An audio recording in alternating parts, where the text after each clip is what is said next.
All right, all right. Give me 1 second, fam, and I'm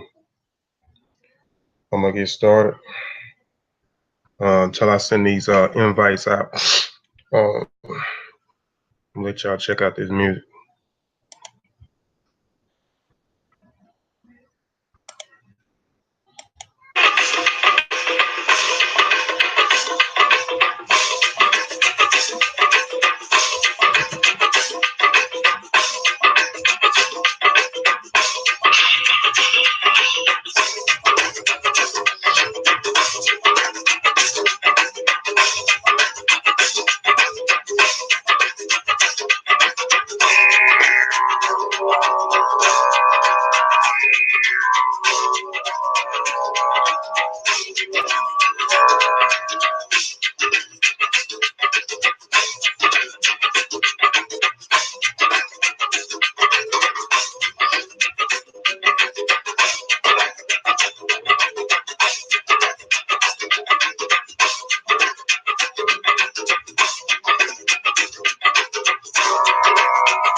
All right.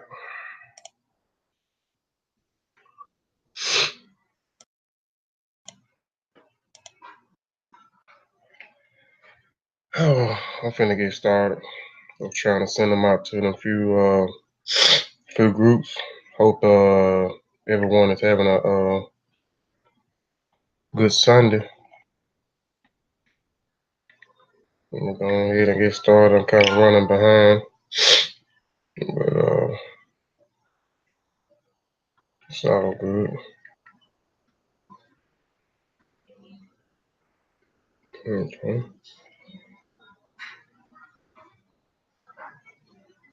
Peace, Jadar. Peace.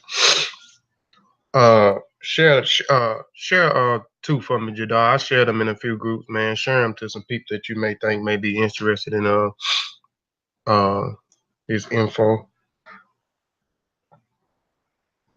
I shared to a few of them already. I'm kind of slow, so they'll come in a minute.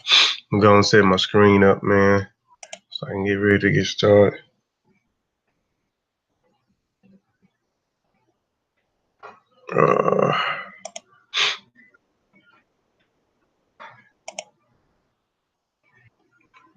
Where my stuff at? Okay.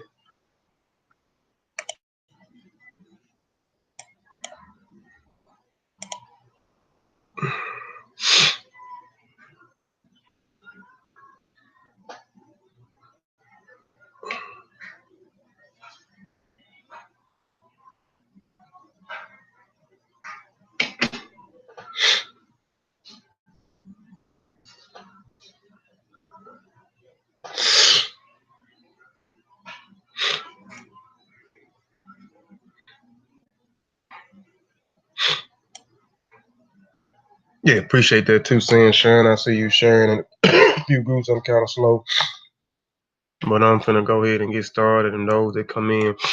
Like again, I'm running behind schedule, and I want to go ahead and jump into it and get started. Excuse.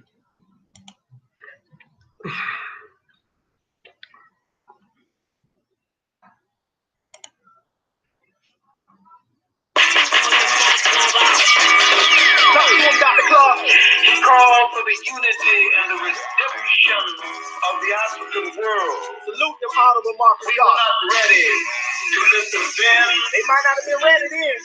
There's wonder whether we are ready. Ain't no doubt about it. To listen. We ready, baby. Now. Let's go. Yeah. Flag fly high. Flag fly high. Flag fly high.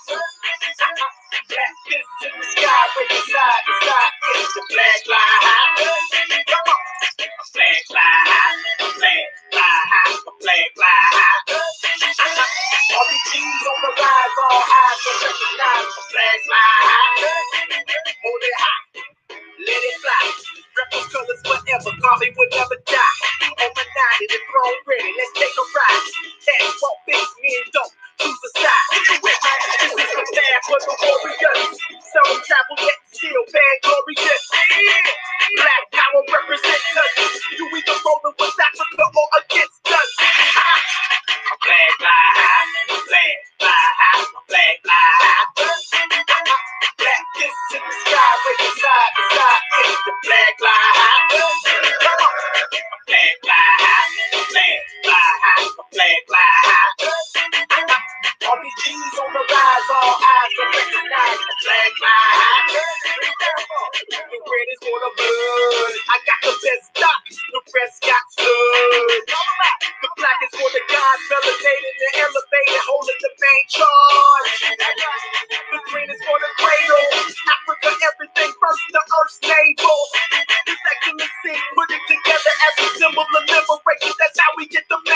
RBG.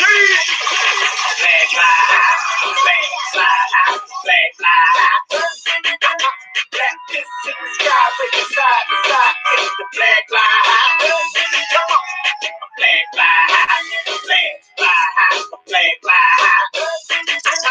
All these keys on the rise, all eyes will recognize the flag fly high. This fly high 699. People army of no time. I was drab on my design. We both ready. Hard line, ain't no game for that red flame. Trip stage of that black bang. Revolution in my veins. Till we free, I won't change. Then you can count on that like an advocate. Celebrate the victories and the challenges. It's deeper than social media statuses. This lifestyle, elevation, building practices. Yeah. From a flag fly high, flag fly high, flag fly high. Black kiss in the sky, breaking side to side, kiss the flag fly high. Come on. Flag fly high, flag fly high, flag fly high. All these G's on the rise, all eyes will recognize the flag fly high. That red, red, red, black, black, black, green, green, green. All beat chill about that red, red, red, black, black, black, green, green, green. That all beat chill about that red, red, red, that black, black, black, that green, green, green. All beat chill about that red, red, red, black, black, black, green, green, green. That all beat chill, baby. All beat chill, baby. Fly high, a flag, fly high, a flag, fly high. Shout out to all my RBGs worldwide. Doing this thing, God is style. You know what I'm talking about? Yeah. Flag, fly high, a flag, fly high. Come on. Flag, fly high, a flag, fly high, a flag, fly high. RBGs on the rise. All eyes don't recognize. A flag, fly high.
All right, let's get into it. All right, today's presentation is called the Bondo / Sande Secret Woman Society.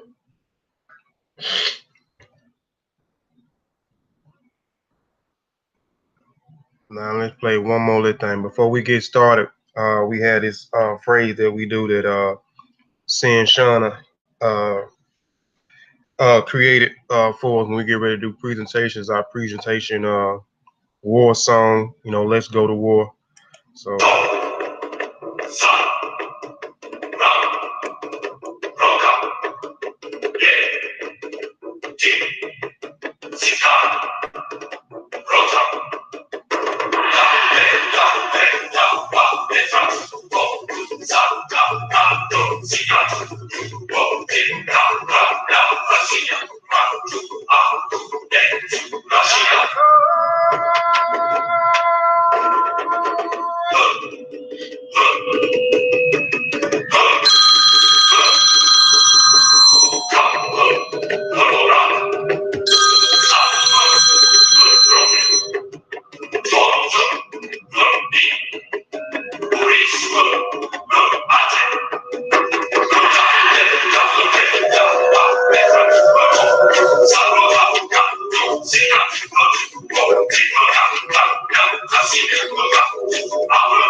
Let's go to war.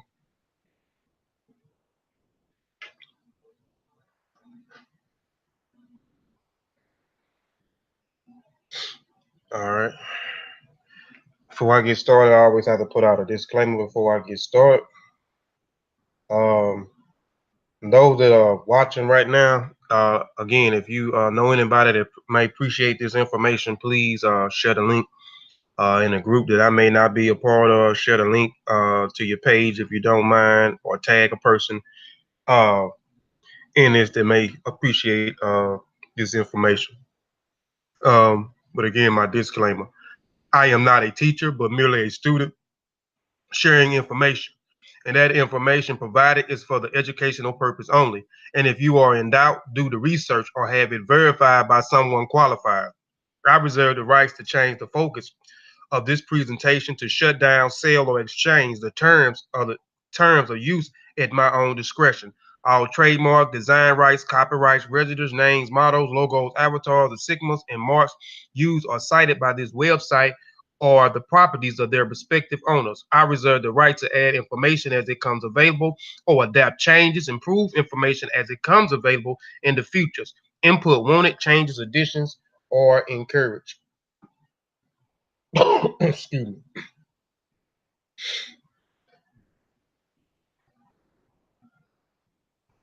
Peace, peace, peace, Sister Sophie. And this is the channel, Sister Sophie. This is the Massa Warrior Clan. I know you had just called and I just shot you the link. But yeah, I'll be doing something from my channel to this channel. I'm a part of this group too called the Massa Warrior Clan. So subscribe to this channel also. This is my saying, those that follow me as I learn, we all learn. Again, I believe if we obtain any type of information or any type of knowledge, I think that we should pass that information on to the next person, to our family members, to our communities, to our societies, and so forth. I think this is the only way we will be able to excel and succeed. As we learn things, we pass that information on to the next.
All right, I thought I clipped that video some, but I wanted to show y'all a little bit of your soul, and we're gonna learn a little bit more about who is the soul. We're gonna learn more about who is the what is the Bondo or the Sandy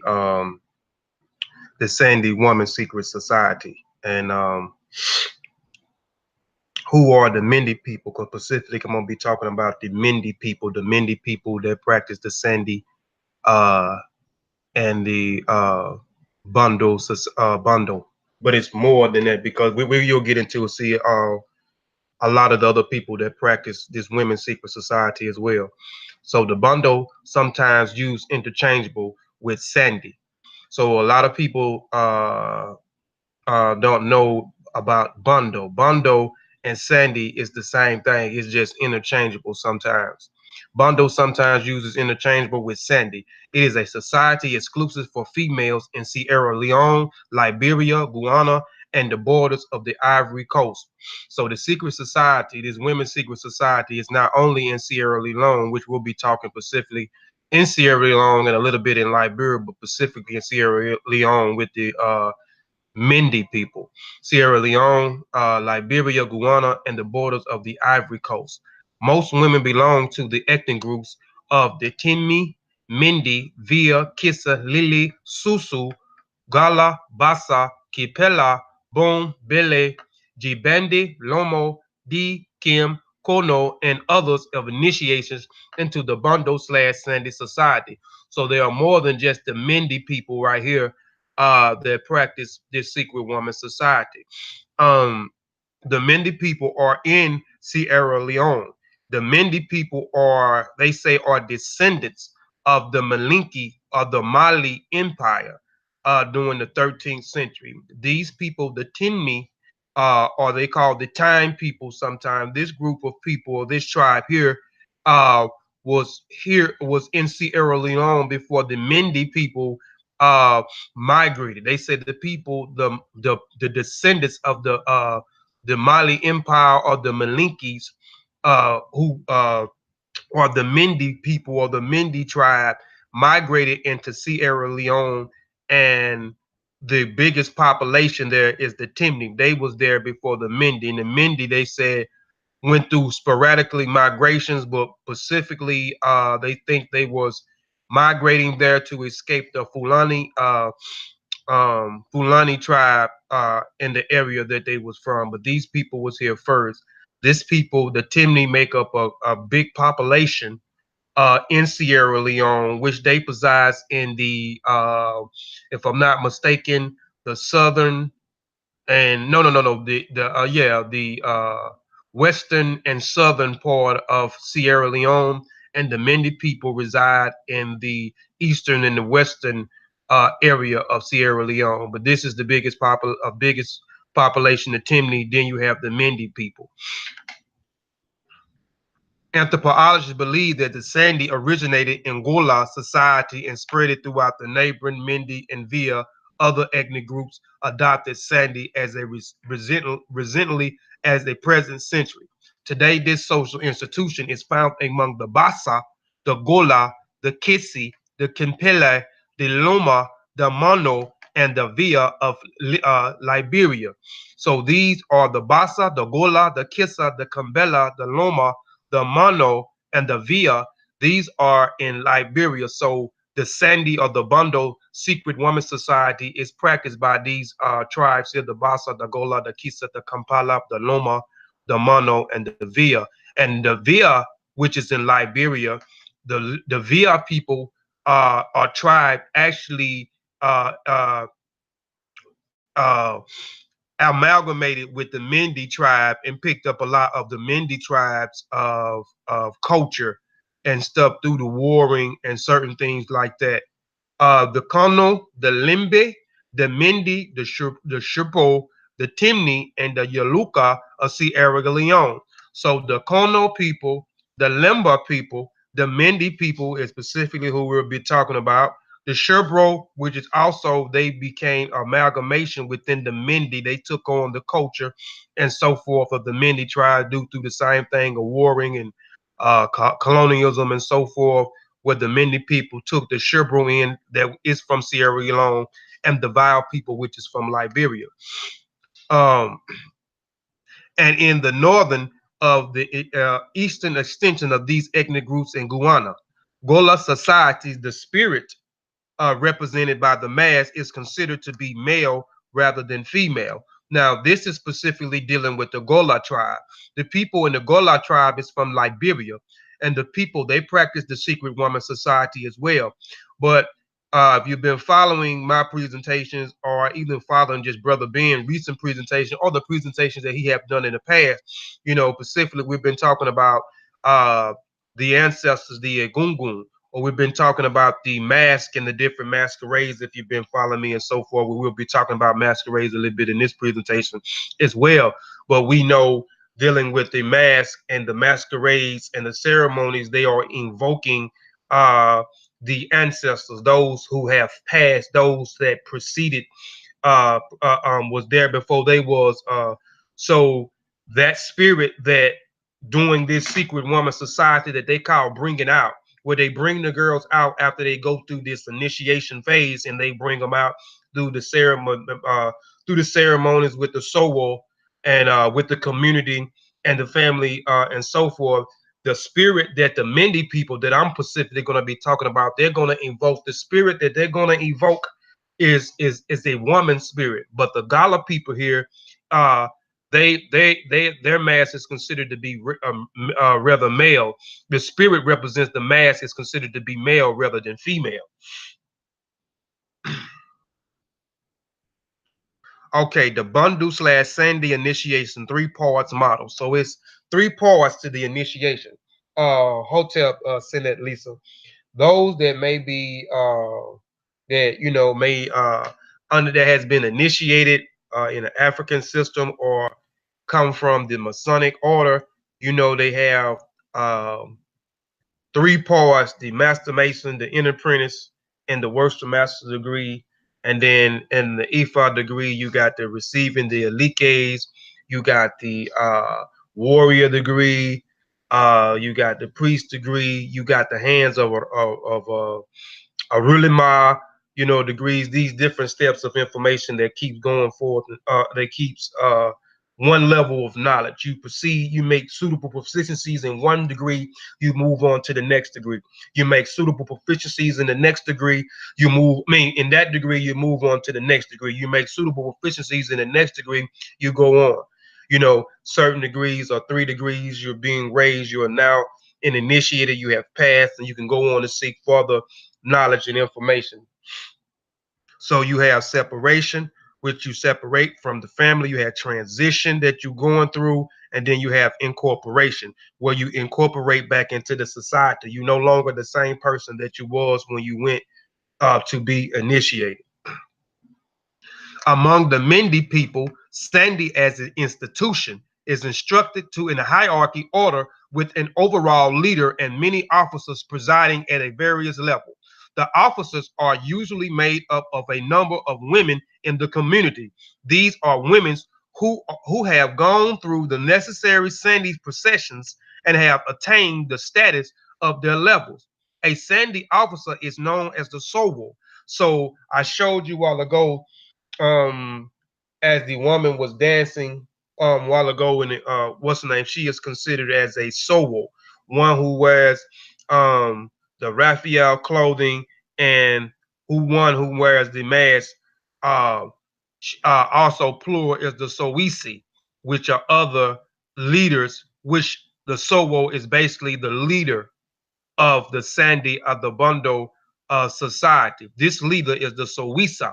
It is the Sowo Kindi or the Sowama. The Mojo is the Sowi who performs the circumcision. Her deputies, the Legba, I mean the Ligba, is the nurse and nourisher of the Jibognis. Becoming a Sowokindi or a Sowoma means the woman who is knowledgeable authority and protector of the Sande tradition. So this secret woman society, the Bondo or Sande society, again, they both are the same thing. They can be interchangeable. When they're first separated from their the women or the young females are separated. They are separated at the age of 13 or 14. They are separated and they go into the forest. Brother Ben talked about going into the forest. I talked about the same thing. They being excluded from society. They are migrated out of society in an excluded area where they uh, begin to be initiated and to obtain certain knowledge and information of their society that has been passed that is being passed down um, to them. And immediately after they are separated from the society and go into the forest, into this excluded area, at the age of 14, they are immediately circumcised. Please like and share. Yeah, please like and share the video. I'm in the back, Kofi, but I'm in the hospital, but I'm backing you up if you need be. Okay, appreciate that, Sean. Um, so immediately after they are separated from the society to go through their initiation in the secret woman society, immediately they are circumcised. We talked about this the last time, and I have done a little bit more research on the circumcision and so forth. We know that a lot of people that come, the outsider that come in, specifically the colonizer, they always try to demonize our culture. They call our culture witchcraft, um, all these other different derogatory names. And even with the circumcision, um, just studying the circumcision, we know that there are certain issues that may go on, health issues that may go on later, but I hadn't really found no evidence, and someone maybe can help me with this far as the evidence of what the colonizer, where we get circumcision is bad for the woman and so forth. um this thing sprung up from the colonizer, and I'm gonna talk about the person who started the what is it called, female genital mutilation, female mg fmg. So this, I'm gonna show you where it comes from, where they talk about circumcision, where they trying to outlaw circumcision. It's a mutilation. They call women circumcision mutilation. But we're gonna go into uh the whole Pacific of the Sowo actually has to be trained in a certain Pacific of knowledge. And then she has deputies up under her called the Lekba, who are also nurses and nourishers. So they are the ones to help nurse these women back to health once they are being circumcised. Because immediately as they are segregated from the society, their first step is to be circumcised. And we're going to talk about why the people, the Mende people, not only the Mende people, but those who also practice the Kissi, the Kono, the Gola, the Limba, and so forth, that practice this woman secret society, why the women have to be circumcised, and so forth, and who are the ones that's doing the circumcision, and how do they take care of these women that do the circumcision, and then where did this female genital mutilation movement come from to try to demonize this society, these people that practice this society where they circumcise as their women. It is a violent, insecure, patriotic practice. All right, so let's get into it. Sowo, dual role. So we talked, the Sowo is actually the high-ranking leader, and she can serve in a dual capacity. She serves as the high-ranking leader, as well as the Ndolo Jowo, which is the dancing Sowo, which you've seen earlier with the woman dancing with her dressed out in her whole regalia and the mask helmet on. She's dancing, and the Ndolo Jola shows up in certain periods of these women's initiation. The rank below the Sowo is the Lingba. There are two grades within Legba. Legba which is the senior, Legba Wula, which is the junior. In any group, there is only one Legba Wa. She is a executive officer of the Sande. So these are the officers below. So you have the officers, which are the leader, which is the Sowo, or leaders, which is the Sowisas, which are the high-ranking leader or leaders. Then you have the dancing Sowo, which is the Ndolo Joey, which is the dancing where she shows up in certain parts of the initiation, you know what I'm saying, specifically to lighten the mood, because the initiation process is very serious.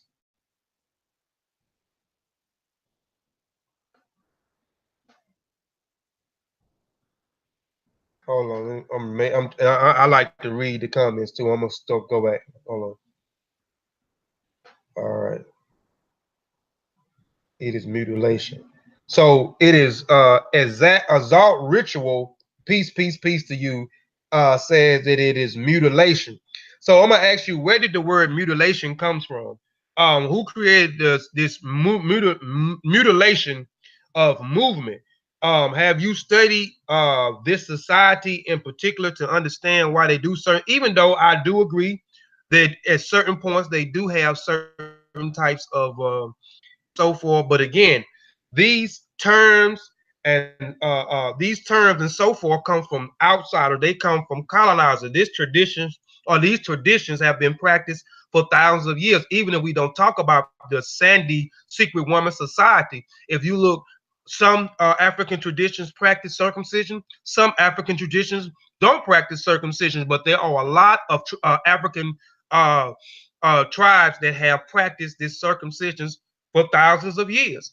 Now you have this movement that came in later on, and we're going to talk about this movement, this female genital mutilation, where it comes from. The movement, who started the movement, what year and so forth started this movement, and went on into metamorph into this certain types of movement, and the percentage of who tries still practices, who tries or against it, and so forth. But we'll get into that later on in the presentation.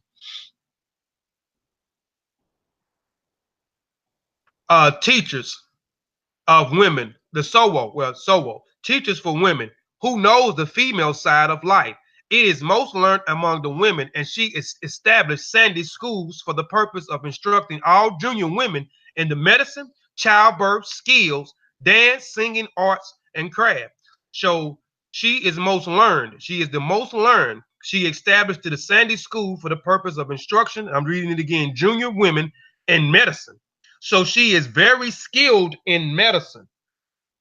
She is skilled in childbirthing skills, which she's going to be passing. Dancing, which is also involved in the initiatory system, where they have to learn how to dance, because one day they may become a Sowo or a Sowisi, and so forth. And even, their coming out thing, they dance also, singing, art, and craft. Judge among women. She is the judge among women, who is embodiment of feminine wisdom and the most honest, impartial, and capable adjudications of resolving conflict between Sande women, and representing Sande women in a legal system for wrong against individuals, Sande women's, and Sande societies. She is a healer for women, who has passed through the development phase of a woman health. She knows the secrets of the female body. She understands pregnancy and childbirth. She uses her knowledge of herbal medicine to treat health conditions in women and to maintain their health and energy. And again, the Sowo, she is very skilled in medicine. She is very skilled in childbirth. She is very skilled in understanding the secrets of the female body.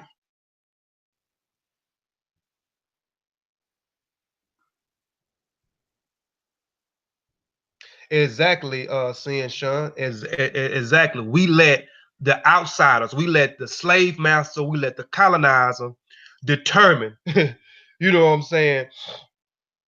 Or we live up to the European expectations. Sandy rights and passengers, and we always speak about things, and we don't have a clue about some of the things that we think about. We may read certain things that's dealing with the expectations or dealing with the outsider perspective, but we never go inside to talk to the people that actually live there and get their perspective on things.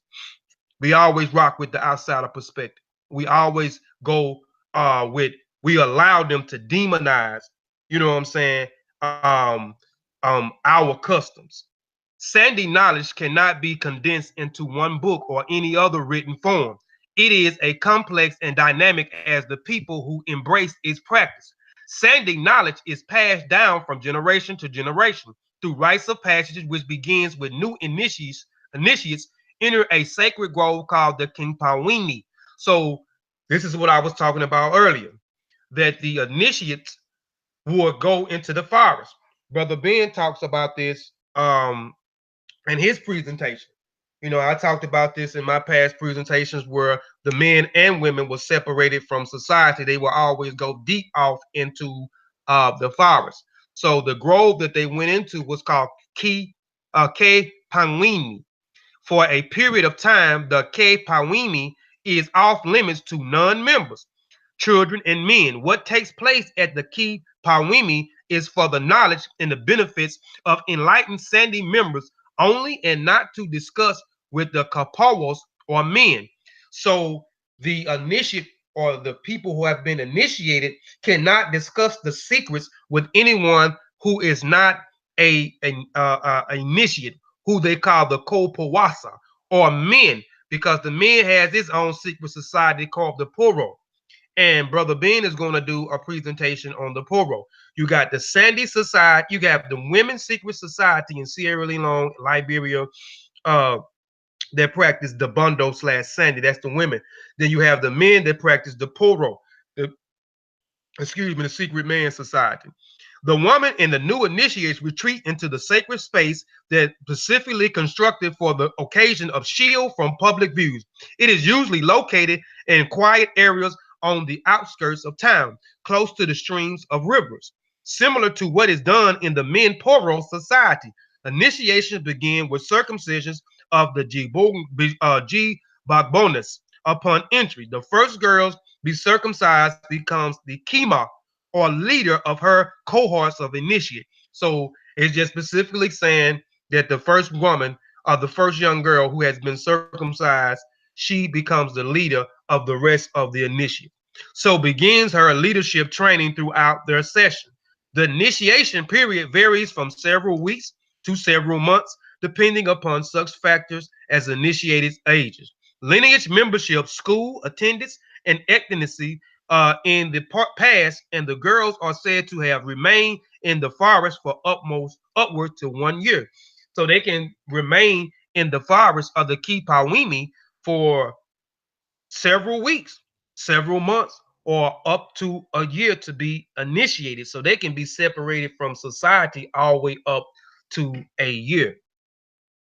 Okay, now this woman here, this white woman here, Marion Scott Stevenson. I wanted to put this in here because I know people have issues um, with circumcision, and with circumcision is only one part of the initiatory system. They go through so many different things to develop to become a woman and learn the secret knowledge of medicine and birth child, and it's just a lot of stuff that we're going to get into. But this colonizer, this woman here, and this missionary here, excuse me, Marion Scott Stevenson, was a Scottish missionary with the Church of Scotland Missions in the British East African Kenya from 1907 until 1929. Stevenson worked at first for the church's Kikuyu missions at the Thogato, then from 1912. And we know the Kikuyu tribe is in Kenya.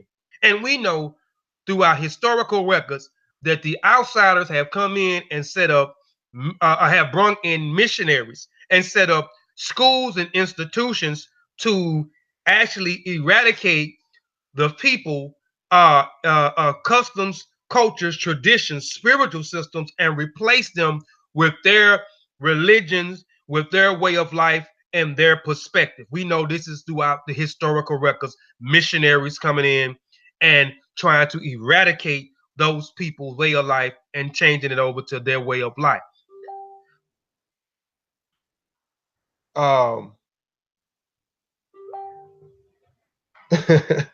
So we got a thumb, man. That may be, I don't know who that is. Maybe that's exalted ritual with the thumb, man, but it's cool. You know, they titled to their own opinion. And again, you know, maybe after the presentation, if that person want to get in the hangout after I go off, I mean, or I put the link in the chat if need be, you can come in and we can talk about these different societies, and you can voice your opinion on certain things. You maybe can elaborate on some of this. It's no problem.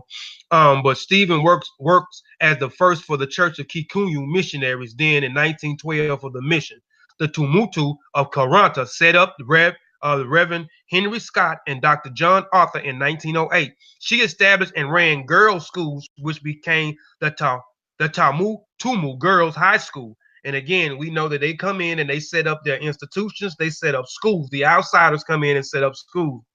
They taught sewing, knitting, hygiene, working in the hospital, trained teachers, and helped to translate the Bible, which we know that's what they gave us.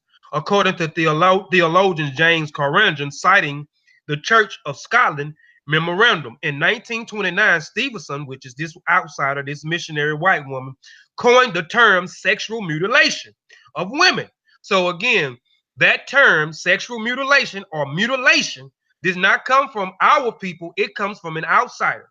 This woman, Marion Scott Stevenson, and the person that, you know, still talking about mutilation and not understanding, I'm asking you to explain certain things, to the people in the group. If you still in here, you know, throw it in the chat. You put a thumbs down, throw it in the chat.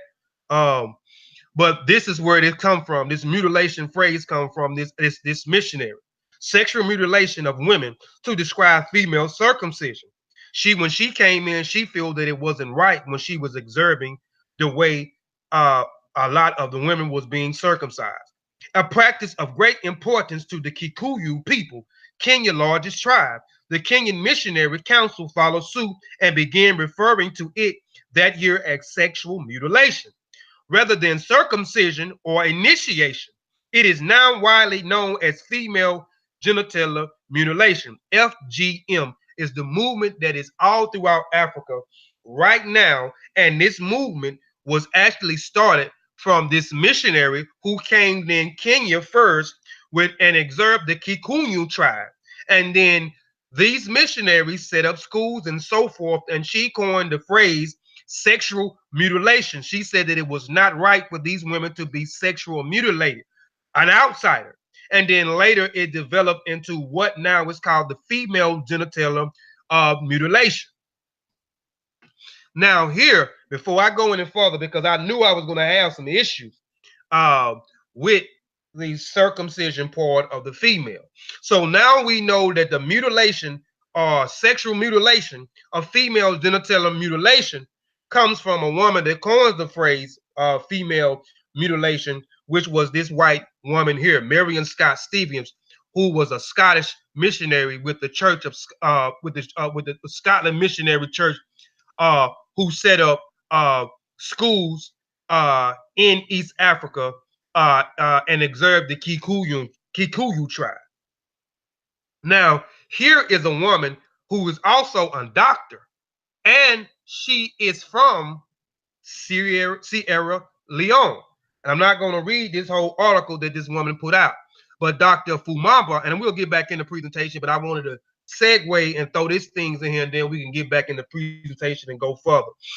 Dr. Fuamba Sia Amuda's article about so-called female genital mutilation, FGM, published here, was also going to highly controversial and thought-provoking. But this is nothing new for Sierra Leone, most forbidden African women empowerment advocate, and who is also an initiate of the Sande Bondo society. So she actually was initiated, and this woman was actually circumcised, because that is one of the first process that you go through the initiatory system is circumcision. There are other things that transpire because you are in the forest from several weeks, several months, to almost up to a year, just depending.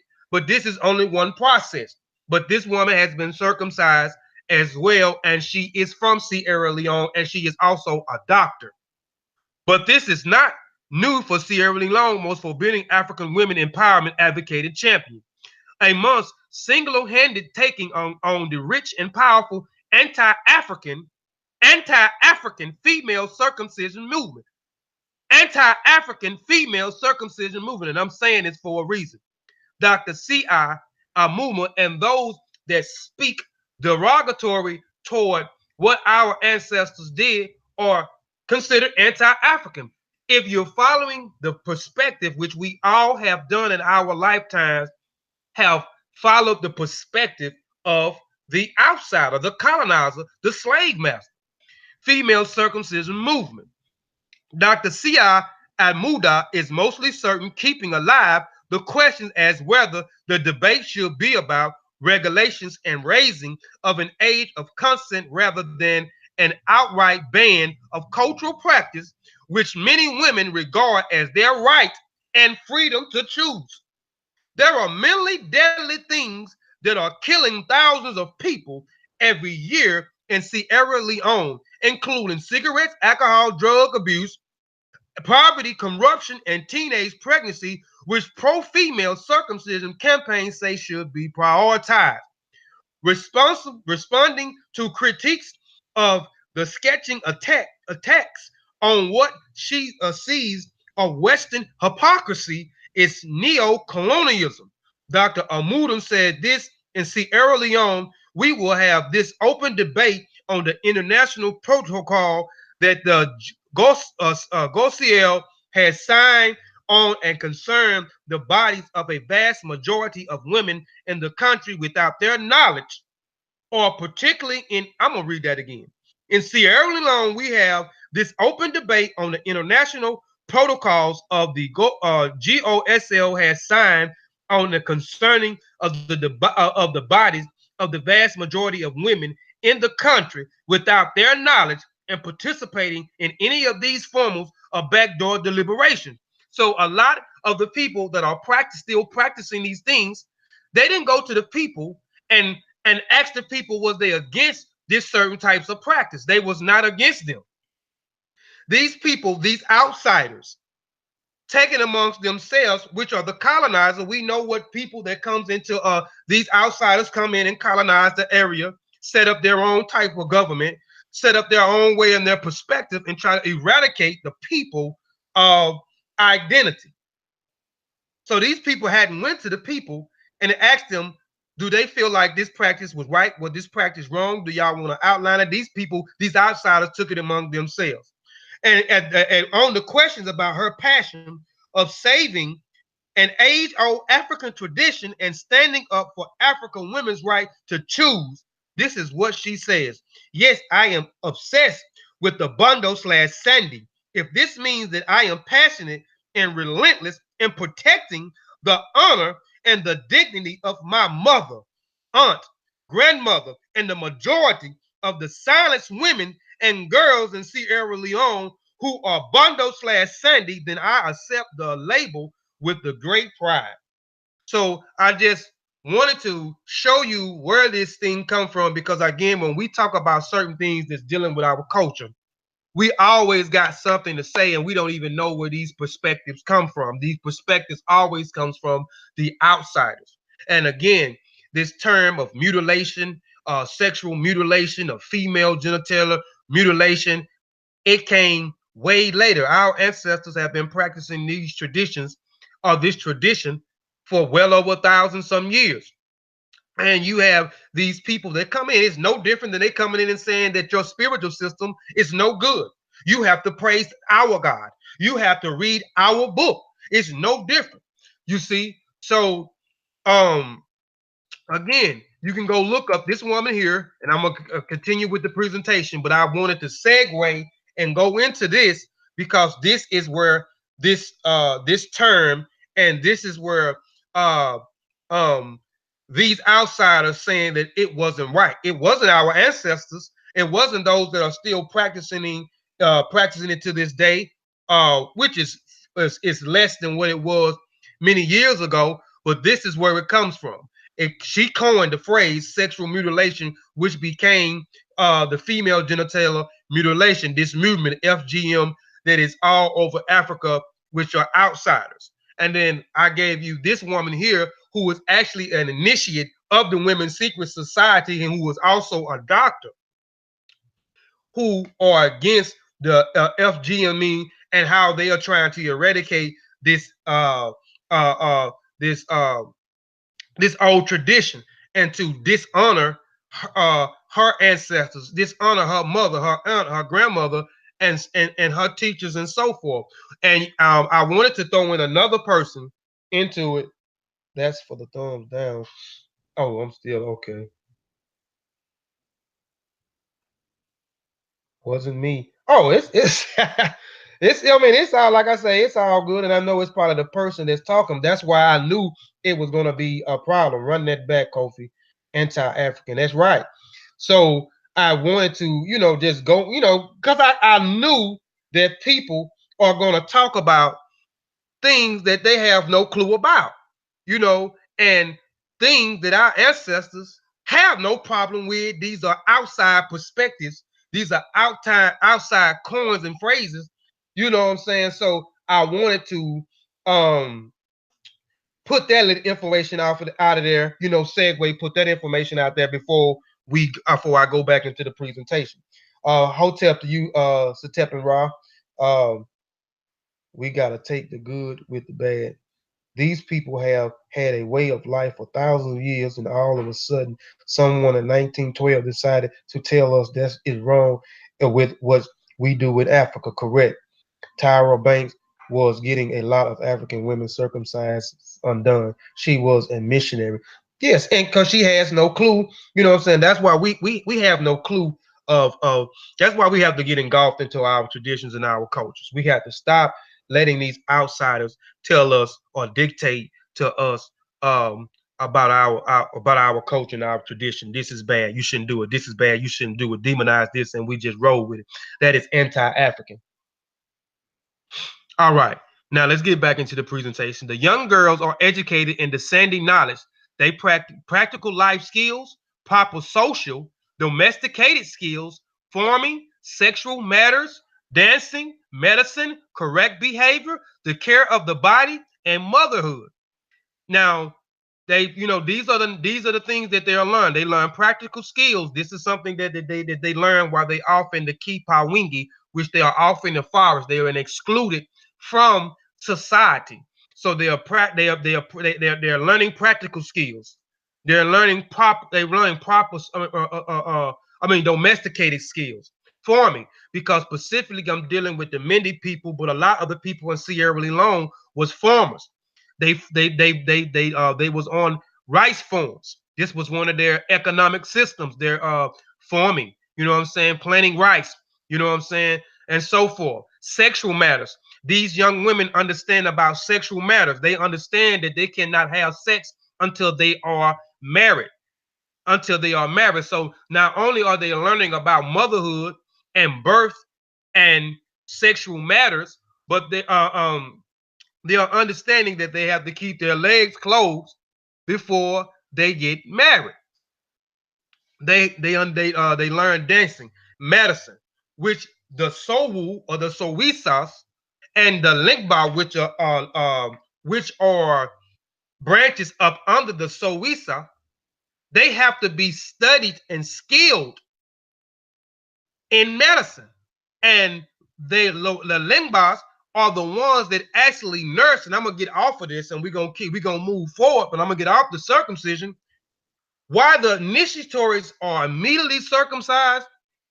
They go in. The Sowa is the one that actually do the procedure. And if you understand anything that deals with our traditions, these people have to be learned for many years before they can actually do certain things. If you following our culture and you understand our cultures and our traditions, then you will understand. So they are very, very versed in medicines. They are very, very versed in herbs. So these women are very taken care of. And I'm gonna move on, but these women are very taken care of. These young women are very taken care of. They're not being abused. They're not being abused. They're not being mutilated. They are being nursed back to health within a few weeks so they can continue on with the initiatory process. And the SOWO, which is the high-ranking officer, is the one that does the procedures, and the Lingba is the officers up under her, which we'll go back real quick. The Lingba, there are two guards. They're the Lingba Wa, which is the singer, the Lingba Wulu. They are considered the nurses. If we go back a little bit further, they are the nurses and nurturers of the process called the Gbo Nunas. This is the circumcision. We're gonna move, we're gonna move past that. But dancing, medicine, correct behavior, so they understand, so they learn correct behavior, not bad behavior, but correct behavior, the care of the body, and motherhood. Specializing skills such as dyeing cloths may be taught to the girls who demonstrate special aptitude. The first couple of weeks, the Kimpawini are dedicated to the new initiate's healing process. During this period, the Lingbas or the Sowu nurse, along with other women, help to nurse the new initiates and care for the pampering them. Also, during this period, the girls are not allowed to leave the immediate areas of the Kipawini, and the non-Sande members are not allowed in the Kipawini nor see the new initiates. So they are not allowed to leave the forest. No outsiders are allowed to come in to the Kipawini, into the forest, this secluded area in the forest. When the new initiates go out in open, they must cover with white clay, which is not only disguise them, but also nourishes their skin. So this, where you see the young women, the young woman here, they have on this stuff called hoja. This stuff that they put on, which it actually helps to nourish their skin, but there also is to distinguish them, that there are new initiates, and those that may see them in the forest know that these are still young girls and not have transitioned to women yet. They are going through their initiatorial phase. They have not become women yet. So they are still going through their process. So they know that they are new initiates and they are not women. They are not to talk to these women. They are not to come close to these women, and so forth. But the Kipawini is not just for the new initiate. It is generally a retreat for the Sande women. Women give birth in the hands of the birthing Sowisa. Women who need healing retreats into the Kapawini. Women want to advance training in the Sande knowledge due to the Kapawini. So even when they setting up these young girls to go into the forest, to transition to a woman, to learn the skills of medicine, to learn the skills of forming domesticated skills, learn medicine, motherhood, wifely, learn how to be a wife, understanding the body, sexual matters, and so forth. It is also for those who have been initiated, can come back and get further education or further training in the Sande knowledge, in the secret woman society. You know what I'm saying? So it's not only just for the initiate, it is for those who have already been initiated to, to come into the Kipawini or into the secluded area in the forest. Hojo. Again, these young initiates, women, wears this white powder called hojo. Now let's see what this is. And you can see the young girls here, and you can see the Sowisa or the Sowo here, and you can see the young initiate here, and this may be some of the other officers, the Lingba here. Hojo, white clay, cola linen, and porcelain clay is found in the riverbed, and it is the riverside. The highest quality of Hojo is found in the riverbeds, and it is the most difficult to obtain. Initiates paint their faces in some rural areas. They paint their entire bodies white with Hojo. Hojo is the highest ideal of beauty, perfection, and goodness. For Sande / Bondo, white is significant because the color is linked with the spirit world and with the secret parts of the human society, where people strive for the highest spiritual and moral, and excuse me. Hold on, let me go back. The strive for the highest spiritual and moral, maybe moral practice, maybe right here. I enlarged the picture too big. I would do a sin, Sean, and while I'm on air, fix the slide. Okay, dancing. Learning dancing is a harsh discipline that every Mende girl must tackle. Girls practice for hours at a time until they drop from exaltation. The ninja, the indole, hoi, the expert, which is also the sowi. The sowo, which is the highest ranking officer, which is the teacher or the leader of the Sande of the Bondo society. She also is a what they call a dancing sowo, and she appears in the initiates process a few times for certain reasons. The experts in dancing is in charge of teaching young Mende girls to dance. So now the Sowo is teaching the girls here how to dance. Because again, here, going back, the girls doing initiate, they practice or they learn practice life skills, proper social skills, domestic skills, farming, which most of them are farmers. Their families are farmers, specifically having their own rice farms, sexual matters, dancing, medicine, correct behavior, and the care of the body and motherhood. So these are the things that they're learning. So we're dealing with dancing right now. And we have the Sowo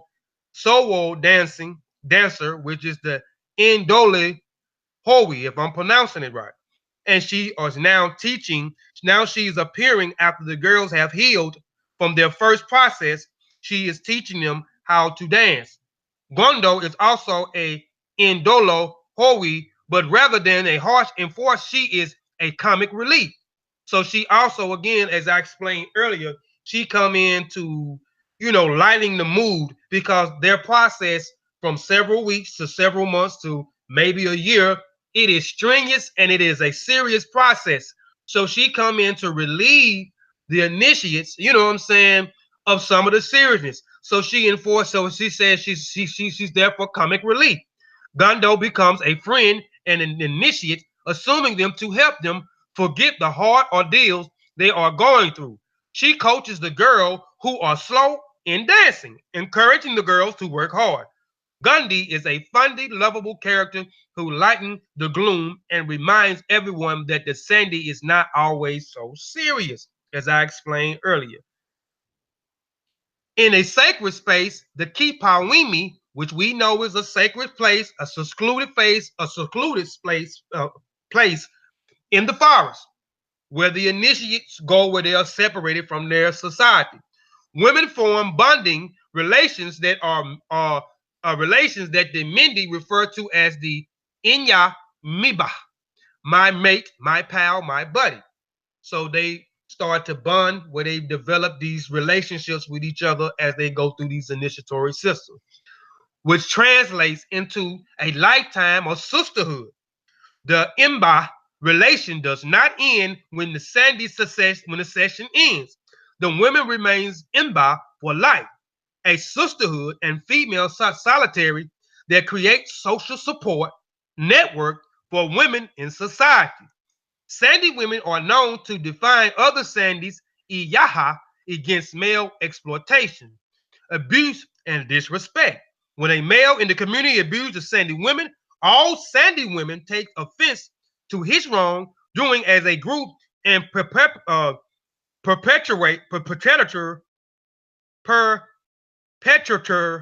if I'm saying it right, has to face the wrath of the Sowisas, the elder Sande women in that community. So after they go through the process and they become women and they do their coming out thing with their masquerades, and they got their family, they got the people in the society, they got the Sowo, the Linkmos who are also present there as they're coming out to their society or to their clan, their state, or their nation that these new women have left, and now they have come back as women and is skilled in the knowledge of the society and skilled in the knowledge of the Sande of the Bondo society, where they learn how to form, where they learn about the body, where they learn about motherhood, where they learn about medicine, where they learn about social skills, where they learn about practical skills, and so forth. But even after it ends, they are still a sisterhood, and they are with each other forever. And for whatever issues that one Sande woman has, then the whole Sande society bands together to rectify that issue, uh, or bring it forth to the Sowisa, which is the higher Sande, the elderly Sande women, or the teachers or the leaders of the Sande women. At the conclusion of their initiation, the girls' rituals wash and return to the community as a marriageable adult. So they are also being taught about sexual matters as well as not having a child until you are married. So they learn about being a wife also, and they said wife, and they learn about being a wife with a male, not a female. So this is some of the same things as the rites of passage that I think that we need to have in our community, because we have a lot of our young women as well as our older women who are confused and think that they're supposed to be with a woman, as well as we have men that also are confused who think they're supposed to be with a man. But during our rites of passages, the women are taught certain things on how to be a woman. So they are taught to be womanhood. So the Sande society teaches the young girl how to transition from a young girl into a woman. So they teach them all these skills of womanhood.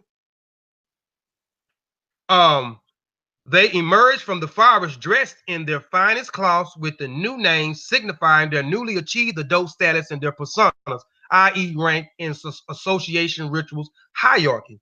So as they are finishing their process, they go into the river, because their society, not their society, but the secret woman society, uh, um, its society is engulfed in the river, the water spirits.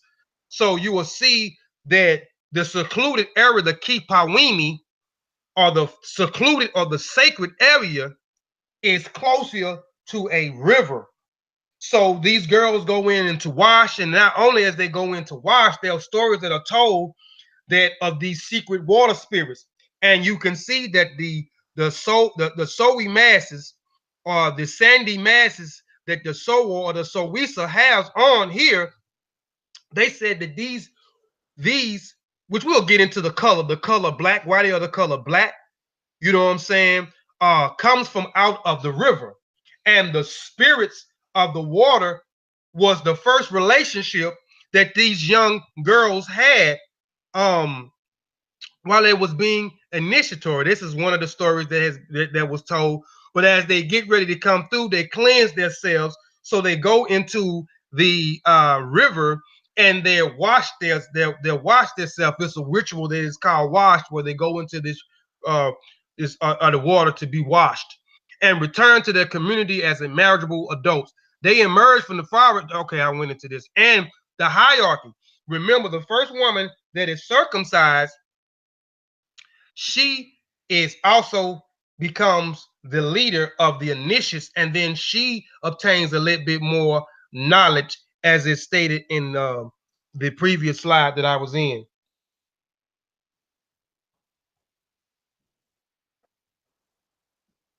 Senate, excuse me, Senate Lisa. She said, hold on, let me go back before I go on to that.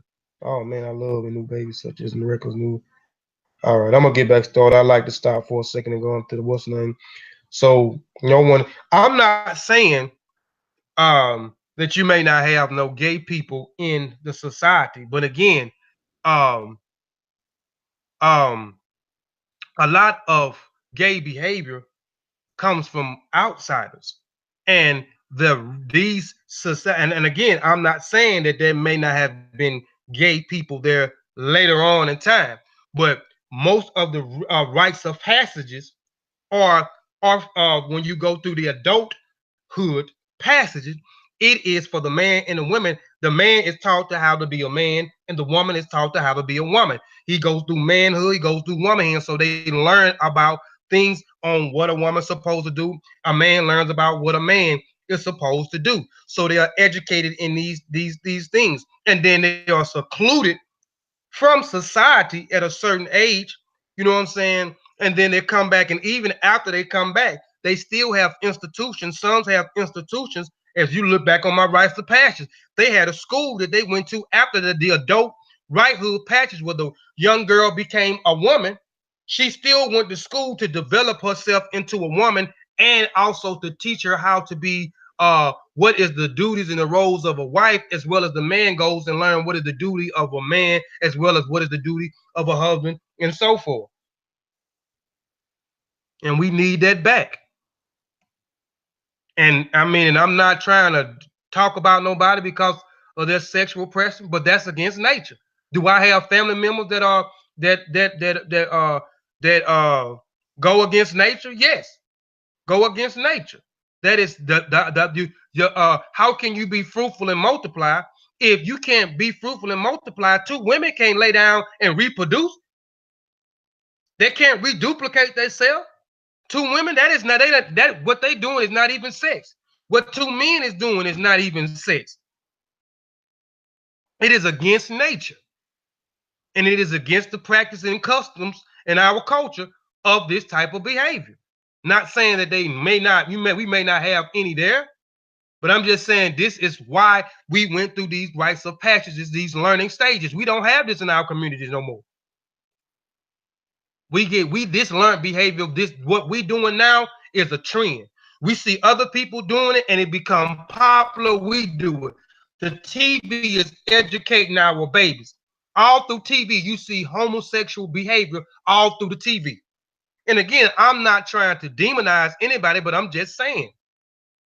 And again, I have people who I love dearly who practice that type of behavior. I still love them nonetheless. Indawi Hoi, which is the dancing Zoe. Remember, she's in the dual capacity. She's the high-ranking leader as well as the dancing Zoe. You see here. And she remember she comes in and particular times she teaches them how to dance. She comes in because they go through this processes for several weeks to several months to actually up to a year, possibly, where she comes in to lighten the load up with comic relief to relieve them of the seriousness of what's going on for a little while. Spirit celebration. The nigga is a spiritual spirit celebration, although she also appears on other occasions besides celebration. These women are now finna get ready to go through the celebration. It is called the coming out party. We see this throughout people that may be in these different frats, fraternities, or sorors. We know when they go through whatever they go through, then they have with these coming out parties where they step, they dance, and do certain things. You see where they get these traditions from the Masons, these fraternities, you know what I'm saying, which they say the fraternities get their stuff from the oldest order, which is Masonic, which we know the Masonic order is not the oldest order, but they say this is where the fraternities and the soror get their things from, the Masonic order and the Order Eastern Star order. But where did the Masonries get their stuff from? It is an amalgamation of stuff from our culture and our tradition. And again, Masonry, as brother Ben stated, is Masonry is African spirituality without the juju. Events appear publicly. So once they are not excluded. They come back into the society, and their family members, the people in the society, the elders, the Zowo, the Zoisas, the Limbars, they are all there, and they're coming out parties, and these young girls dance and perform, and the Zoisa dance and perform at the doing this ceremony, this ritual, the masquerades that they give. Uh, uh, the first occurs 1 to 3 days after the initiation have been taken into a bush to be circumcised. This event is known as the Yaya Jibiga. At this time, the Nidola Owi comes into town with a group of Sandy women while the initiate stays in the bush recovering from the operation. So this is the first time the dancing Zoe appears. You know, after these girls has been initiated they're in the bush and recovering from their operation. The women come into town to tell men that the initiates people they initiated people into the Sandy. So they also also with the dancing Zoisa and other, they come back into the society to let the people know that the young girls have been initiated and they went through their first processes and now they are recovering and everything has went well. And they'll keep updates on the girls' recovery before they go to the next process and through the next step or through the next phase. The next step, the dancing Zoe, which is the Indoli Hoi, appears at a minor feast called Kipita, Gubala, Yumbo, Li, or Zowo, Miba, Yili, Jibi. At this occasion, an announcement is made to inform people of the dates for the Ghana celebration, which is the last even of the Sandy initiates. The Indoli Hoi, which is the dancing Zoe, appears at. At this time, the new initiates are brought into town for the first time since the initiate process began, accompanied by the Indoli Hoi. This is a happy occasion where dances are performed by both the maskers and initiates. It is occasional because it is not yet time for celebration. All right. When a girl becomes initiated into the Sandy society, the village master woodcarver creates a special mask just for her. So after the young girls are initiated, they receive their own mask by the blacksmiths. We know the blacksmith was held to the highest level in the society because they had to be trained and versed in information because they had to carve these and make these masks, and they also had to be skilled in certain types of information, you know what I'm saying, to empower this mask for the masker or the doing the masquerader or the masquerader to invoke the spirits. The mask is considered an interface between the spiritual world and the physical world. Remember, if you go back to my masquerade, African masquerade, is it the first form of performance arts of something, some kind of long title in that form, but the African masquerade presentation that I did. It's also on this channel as well as on my channel.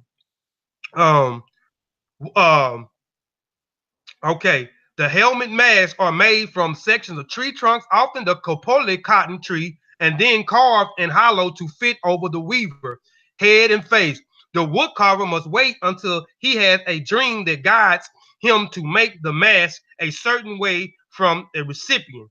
A mask must be kept hidden in a secret place when no one is wearing it. So, and the blacksmith or the person that makes the mask, which specifically is the male, the woodcarver must wait until he has a dream that says that guides him to make the mask a certain way for the recipient. And I'm just showing just one of the Sandy masks here. Membership to the Sandy Society is forbidden for men. We know this is a secret society for women. Without exceptions, however, there are spaces in the Men Poro Society for women. So you got the Sandy Society, the Secret Woman Society, then you got the Secret Man Society, which is the Poro Society. But a man cannot be a part of the Sandy or the Bondo Society, but the woman, the Sandy woman, can be a part of the Poro Society. In official capacity in the Women Poro Society, a Sandy woman known as Mabo acts as revered matron for the Men's Poro Society, as well as being an official of the Sandy Society. Mende is one of the few ethnic groups in which women can become permanent chiefs. A woman who is elected to a position must become a member of the Men's Poro. A woman can also inherit Poro membership. as an heir of the parole official. So a man cannot be a part of the peace, Chris Wood.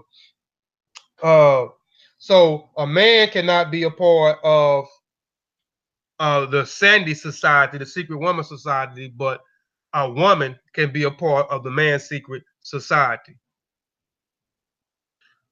Once the Bondo / Sandy woman get married and leaves her village and moves to her husband's village, because once the woman or the initiate has been initiated, she has a coming out celebration.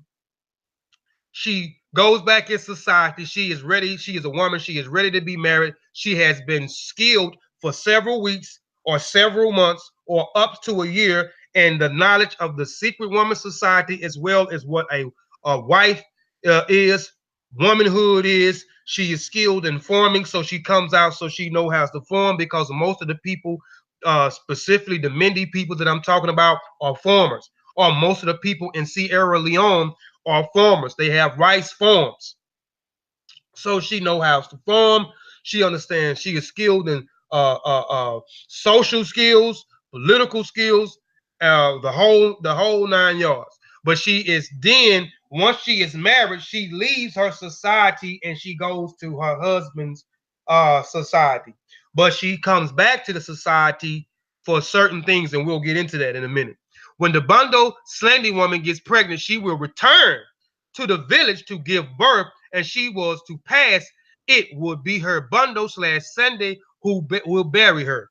So remember, we was talking about once the process was over. Let's go back where it says, in the sacred space. Let's see.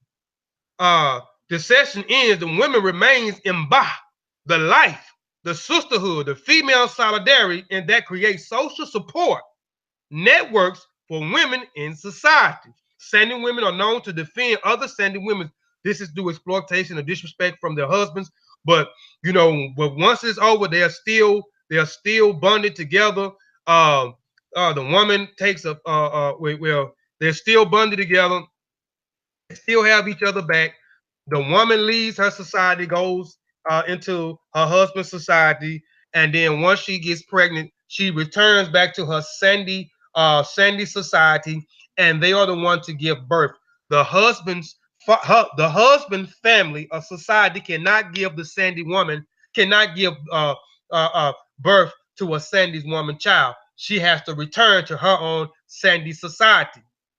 And once she dies, the husband family cannot bury her. She has to return to her Sandy woman society in order to be buried. Although masks can represent either male or female figures, and this is a slide y'all may have seen on my masquerade presentation, because this is talking about the masquerades. And we know specifically, if you've been following me, you've been following Brother Ben, and you've been following and you've been studying extensively and learning your culture and your traditions, then you know that do the masquerades that our ancestors have put on. You know that you see men that specifically are dressed out with the mask and has the costume on. You don't see the women does that. It's an exception. You have the women, which we're going to get into, which this is a slide that you may have already seen, but we're going to go further deep into it because I just only touched briefly on it. Although the mask can represent either male or female figures, the mask can always be male or female. And we know with the Gola people, which also practice the Sande Bondo society, which is in Liberia, their female mask, their mask or the spirit of the mask is male. But here with the Mende, the spirit mask or the spirit in the mask is a female. This spirit is female. They still participate the masquerades and hold on. Although the mask can represent either male or female figures, almost all maskers are male. In most African communities, although women are not allowed to wear masks, they still participate in masquerades as audience members. They often perform songs and dance to accompany the maskers. Women also assist in creating the maskers' costumes. sometimes even provide their own clothing for the female figures. So in most of the societies, most of them, the women are not allowed to wear the mask. They can participate in the audience. They can perform in the masquerade, because we know when there are masquerades, there are dancing, their songs and drums are present. So they can perform songs, and they can dance accompanied with the mask. And they can assist the maskers in their costumes or making their costumes and so forth. But in certain cultures, they just cannot wear the mask or the costume. The Sande society of the Mende people of Sierra Leone is one exception to the means only rule. The Sande society is a society of women responsible for teaching young girls the skills of knowledge to become a woman. The spirit, soul, appears to the young girls several times in initiation period to provide guidance. The mask worn by the women represents an ideal woman.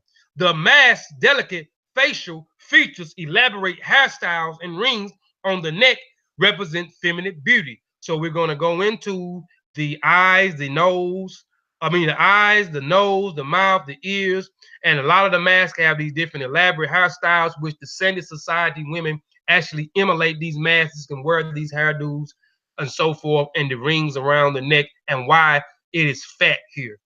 Why the masks look like they're fat, especially with the neck, the women look fat.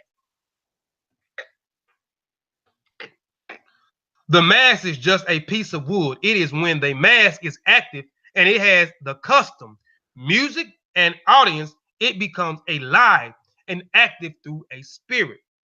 So the mask is considered just a piece of wood. It is considered a piece of wood until it has been activated. And again, I told you the high priests are those that create the mask or learned in this knowledge and this skill where they can activate this mask. If you want if you want a little bit more information on that, go where you can actually check it out on this channel, the Mossy Warrior Clan channel, or you can go to my Kofi Paisai channel, either or.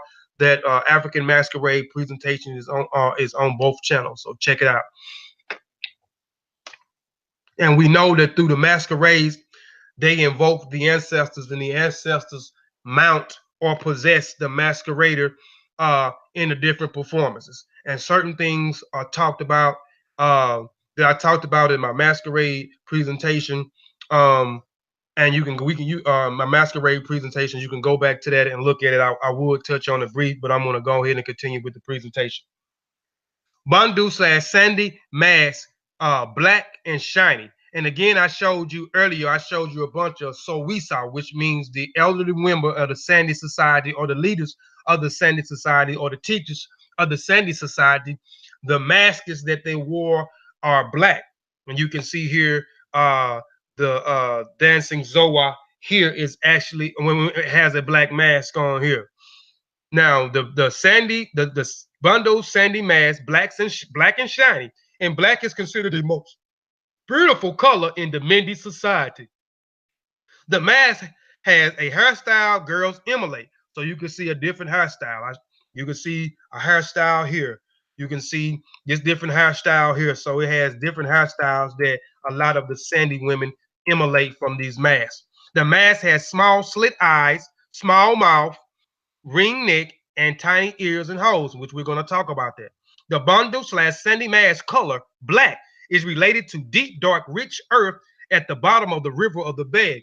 And remember, I was talking about the Kpelle, which is in a secluded area or a sacred area outside of the society where the initiate girls go to be initiated into the Sande or the Bondo society. And it is close to the river.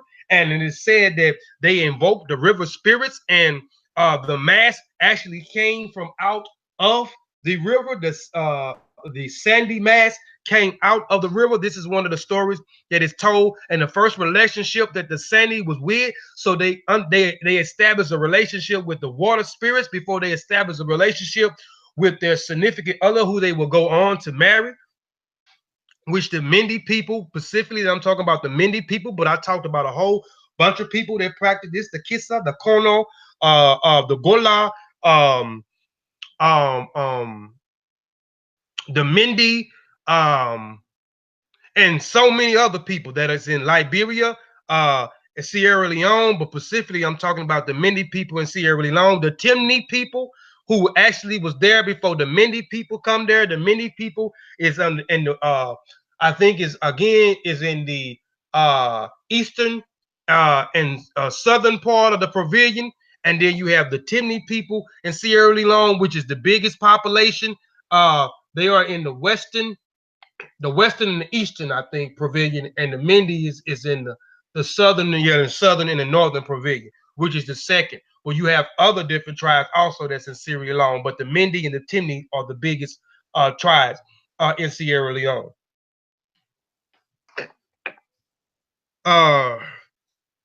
Water is very important to the Mende society. It has a lot of lakes and rivers at its own ocean.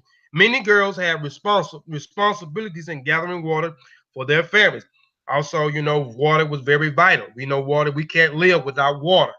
So water was very vital in the Mende society as well. And the girls had a responsibility to go gather water for their family. Mask, tiny. Tiny. Okay, now let's talk about the. We're gonna describe the eyes, the mouth, the nose, the ears, the forehead, and the fat neck. All this has meaning behind it. The masked tiny eyes. So let's talk about the tiny eyes. The masked eyes, not really tiny, but downcast, looking.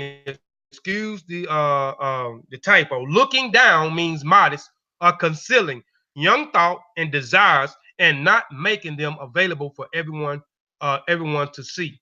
So they're also learning from the mask, the different, the different things that took place for the blacksmith to make this mask. He made this mask to look this way for a certain reason. It means certain things, and these initiate girls got certain things out of it. And the eyes is not actually small. It is actually the woman or the mask or the spirit is looking down, and it means modest, or you're concealing your thoughts or your desires from everyone else.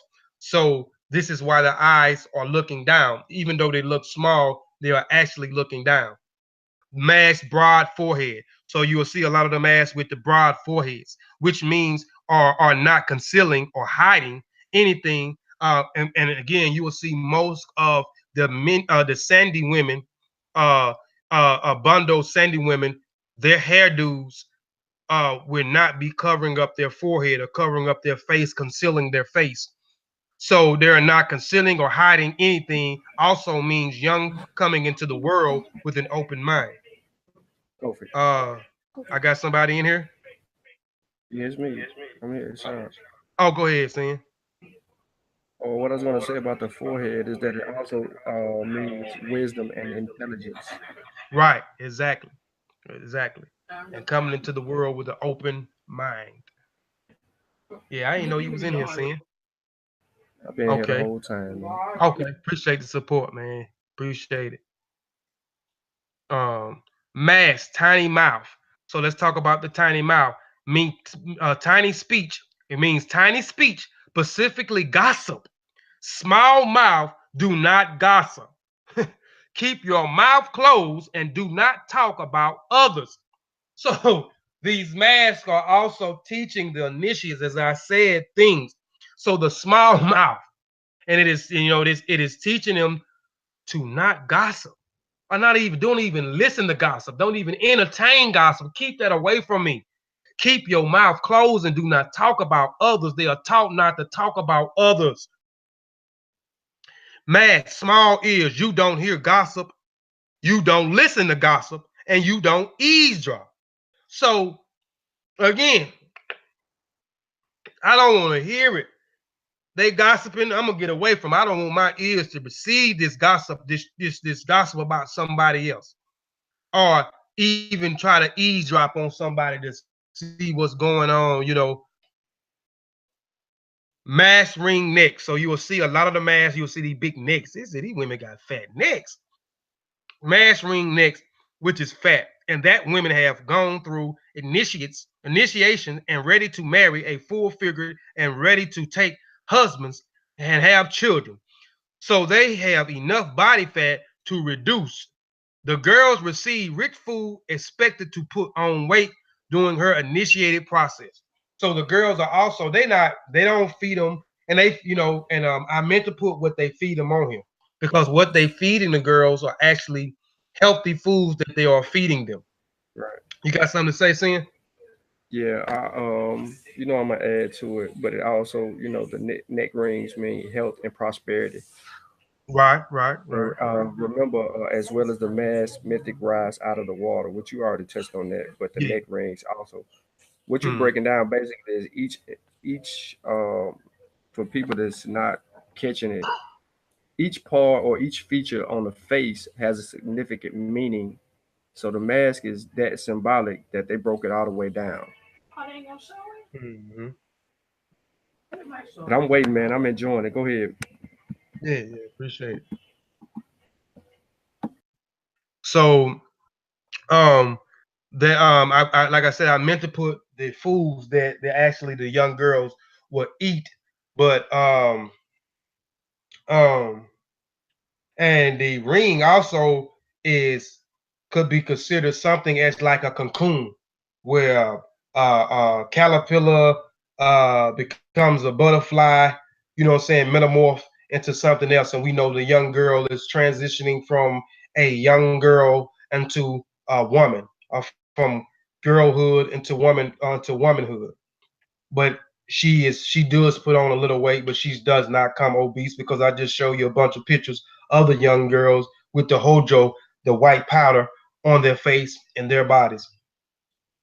All right, the Mende Sowo mask. So this is another Sowo mask. This is another hairdo.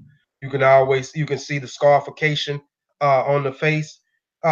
You can see that similar to scarification here on the cheeks, and then you can see on some of the masks you see the scarification up under the eyes. You'll have three strokes on one side, three strokes on the other side. These scarifications are not just to Sierra Leone, but I mean scarification is all throughout West Africa. I talked about this in the rites of passages presentation that I did. I broke down what scarification was. I went into scarification. I showed you some pictures of some of the people in different regions that had scars on their face, and my African mask presentation as well as my African masquerade presentation. I showed you masks that also had scarifications marks on the mask as well, and you can see this on the Sobo mask here. But specifically with the Mende people, you don't see as many scarification marks on the women faces at all. You know what I'm saying? It's not you just don't see it a whole lot, but you do see it, but not a lot. You can see the woman here. Look at it, a pick that look like a pick right there, right there in the back of the woman head on the mask. All right. Alternating roles of the Sande and the Poro society. Because remember, in Sierra Leone and Liberia, as well as Ghana, as well as the Ivory Coast, the people that practice the women that practice this, that practice Sande or the Bondo or a part of the Sande/Bondo society, the males are the Poro society, the men's secret society, where the men transition from young men to young adults, the Poro Society. I told you that the men cannot be a part of the Secret Woman Society, but the woman can be a part of the Poro Society, the men's society. Okay, throughout this region, the complementary of men, and I'm wrapping it up, complementary of the men and women gender roles, evidence in such diverse activities of forming, clothes production, and musical performance, reach full expression. The Woman Sande and Men Poro Association alternate political and ritual control of the land. So it's telling you that the women, it is not consistent, being at least regular and general enough for the people to call for significant symbolic for the ideology realm. Yep, yep. Um, and sorry, y'all haven't been keeping up with. I've been comments. I usually stop and try to keep in with the comment. keep up with the comments, but I'll go back and read the comments. Anybody got some questions afterwards, we'll get it in real quick, and I'm about done. So now we showing here the alternate roles. So you got the Poro Society, which is the male society, and be on the lookout. My brother, my Masi Warrior brother Benjamin Now, who did an excellent presentation on the Ekbi people on our Masi Warrior channel the other day, who is also the founding member of the Masi Warrior clan, along with did an excellent presentation on Thursday. And he's going to be doing a presentation on the Poro. I did one on the Sandy Society. He's going to do one on the Poro Society. So be looking for that here in maybe a few weeks or so. But he's supposed to start working on it sometime this week. But they alternate roles. So you had the women who would run the society or run the land for a specific time, and then they were altered, and then the men would run the society and the land over the ritual control and the politics for a certain amount of time. So this is exactly what it's saying. The concept of embracing natural and supernatural worlds for periods of 3 4 years respectively. So 3 years and 4 years equal the number 7. During the Sandy Sovereign, all signs of men's societies are banished. At the end of this 3-year period, the Sandy leadership turns over the land to its counterpart in the Poro Society for another 4 years. So the Sandy, the women will have the society for 3 years. They will rule over the politics, they will control the rituals, they will control the lands, and so forth. The Sandy women will control the land and everything else for 3 years. And after the 3 years, they will turn over the land to their counterparts, which would be the Poro Society, which would be the man's secret society, for 4 years. So the man will have it for 4 years, and after 4 years, they will turn it back over to the Sandy women for 3 years. And after a rest period of a ritual cycle begins anew. The alternate 3 in the 4-year initiate cycle for women and men, respectively, are one example of a widespread use of the number 3 and 4 to signify the gender of people, places, and event. Together, the number equals 7, a sacred number throughout the region. I would talk about the religion, of the Mende people, because specific, I was talking about the Mende people that practice the Sandy, secret woman society. But we know that these people was not, which I'll do it real quick. Religious belief, these are the last 2 slides. The religious belief was the Niguwu, the supreme being of the Mende religion. It is the creator of the universe. Son, you're going to have to be, okay, but you're going to have to be quiet while I'm on here. Come here. Hold on 1 second, y'all. Come here, son. Bring it here. And you're going to have to turn that off. Go turn it off. And I tell you I'm recording, turn it off.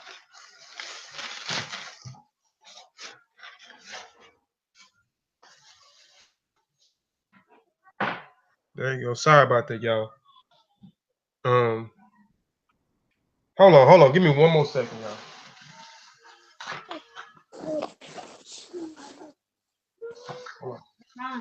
All right, while Kofi taking care of that, man, I just want to say the society is a secret society for a reason. It's a lot more to the mass that has been most people can research on. So that's why we got to know more about it than the research that we can bring out.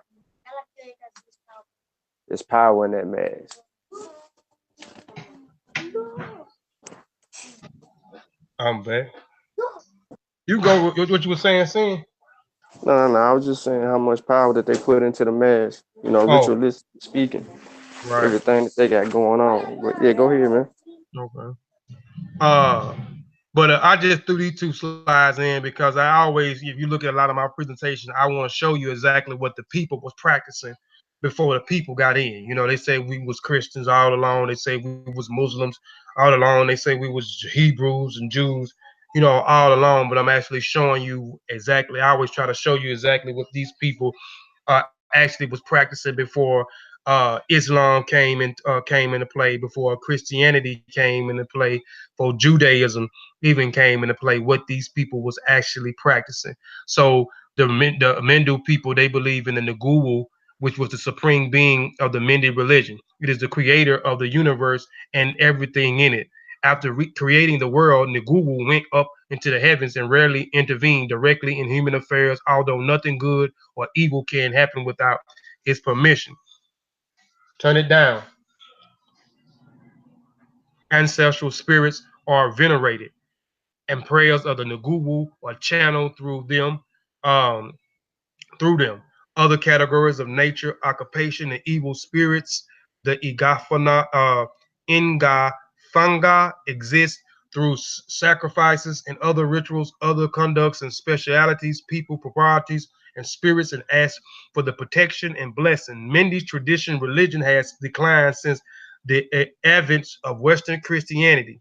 The current religion features is an illicit tendency to mix elements of traditional religion with those of Christianity. You do see that now where they are mixing some of their indigenous stuff into with the foreign religion, and every African spiritual system, no matter who we have talked about, they always have some type of creator or supreme being. They always have some type of lesser deities. They also have ancestor veneration as well as divination. Uh, its various functions or situation, individuals or groups related to the highly powers, which is connected to the Nigubu. See, most religion functions are hereditary, but spirit to the superintendent in any function must establish through signs that has individuals has a calling. Priests of various natures and occupational deities, see, lesser deities offer sacrifice to them, and through them the Ngumu. Diviners and traditional, and I'm not going to read all this and just actually just talking about what I'm saying because I understand our culture. I study uh, West Africa a lot. I study a lot of the cultures and the traditions. I am a practitioner of EFI, and everything that you see in it, you know, whether, you know, whoever you go into, like I say, you're always going to see a supreme being or a creator. You're always going to see lesser deities, which are uh, forces in natures, forces in natures, forces in natures, forces in the universe, characteristics of man and woman, um, uh, Babaluaus, you know, in the Yoruba language, Iyama, Aberishas, uh, and so forth, the diviners, uh, you know, doing divine no matter where you go into, and I'm not going to read all of it. Uh, so we can conclude this initiation into the Sande / Bondo, transforming a child into a beautiful female human being. On the day of the coming out celebration, when the young initiate are present presented to the community, it can be said that in their finishing school, they have learned music, the rhythms of the ancestors, and the way to cook traditional foods, manners, styles, and proprieties in the ways of the community. Thus, the female becomes mature, confident, full of joy, and conspicuous and conscious. So that's my conclusion. Here are my references here. I hope everybody appreciate the presentation. I hope the presentation was informative. I ask that you go back and look at the presentation again.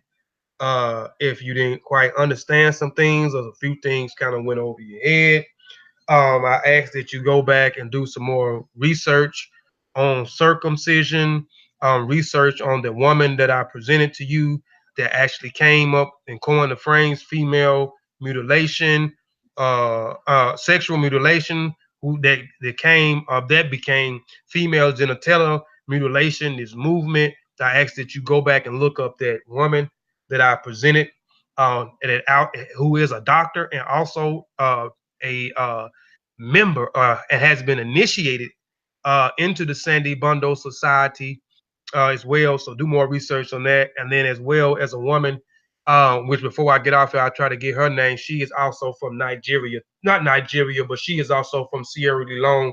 But she also has a movement, and she is also a part of the FGM, which is the female genital mutilation of movement. But she's from Sierra Leone, but she left at an early age and went to Romania, which is in Europe. So she stayed in Europe most of her time until she turned 19 or 20, which I wanted to put that slide on here too to show you this other woman who is from there, but she left. But I wanted to give you a backdrop on this woman left and why, because she has been Europeanized. So she is following behind her colonizers and how she was taught when she was over there. And she didn't return to Sierra Leone until she was 19. So she's been studying the culture, but she is still following behind. And she never been initiated because she was gone. Because being initiated, girls started to get initiated at the age of 14. And at the age of 14, so she was gone. She didn't return to Sierra Leone until she was 19 years old or 20 years old. I can't think of her name, but look, I'll give you the woman name. You can look her up and look her movement up and how she's behind the female genital movement. But also look the woman up, go further into this missionary woman that I talked about in the early. Oh, Go ahead. what I wanted to say real quick was that we have a tendency of listening to the wrong people about things. Think about in ancient times before today, right? Or just ancient times, period. The way our women used to give birth was not the same way that they give birth today. The way they give birth today is more painful. These, the laying on your back, the spreading of your legs, and they have your legs on these hinds, and you watch you force pushing the baby out in the situation where well, back in the day, you can go to the walls of ancient Kemet, you can go into the I forget the temple name, but you can go into that particular temple, and you can look for yourself and see that they squatted, which was a much easier birth, was a squat like position. But we don't talk about how painful it is for our women to give birth, but we'll talk about something like this, like the what some want to say, fake out and call a mutilation. You see what I'm saying? So Right. it's a lot of things that we can look at, that we can draw information from, and we can compare and contrast that information, right? So Right. I'm not demonizing what nobody did, because we don't know. We so far removed from our ancient practices and things, we can't call one thing from another. Some of us, but that's all, man. I just want to throw that out there.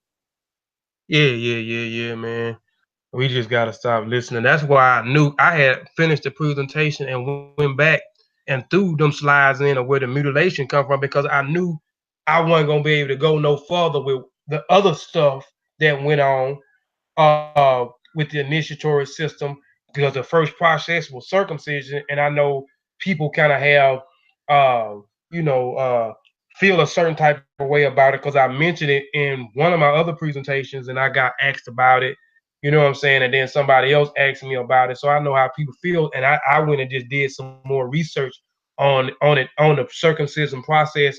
And then the more I started to get into the different cultures, you can start to see the process, like he was talking about how they gave birth. The birthing was different. And then certain being initiated into certain things, or you had certain elderly women in certain society, or or you had certain priest or priestess that was in the society had to be skilled for, I mean, so many years in medicine and studying herbs and so forth, that did these certain type of procedures, and why they did these certain type of procedures and how they did it and who was there after they did the certain type of procedures to nourish these people back to health, to give them certain types of things that they needed in order for them to be healthy and so forth. And then I started digging into where did this mutilation term come from and how old is this term, and is our people actually the ones? Because now with this movement that has took place, you have 25%, and 25%, it's only 25% that is agreeing with uh uh uh banishing this old age ritual, is banishing. But you have 75% that is still doing it, and most of the people that started these movements did not even go into these different communities in West Africa and consult with them people and ask them how do they feel about them, and do they want to ban, do they want them outlaw, or even sit back and eventually studied and so forth. They just going on the outsiders perspective, what we always do. You know what I'm saying? So I had to go back and throw them slides in there. And I wanted to throw this other woman slide in, but I didn't want it to kind of keep prolonging the presentation talking about circumcision. But I wanted to just show you who this white woman was, which was from Scotland, this Scottish missionary that actually came in, coined this phrase. It became this other phrase.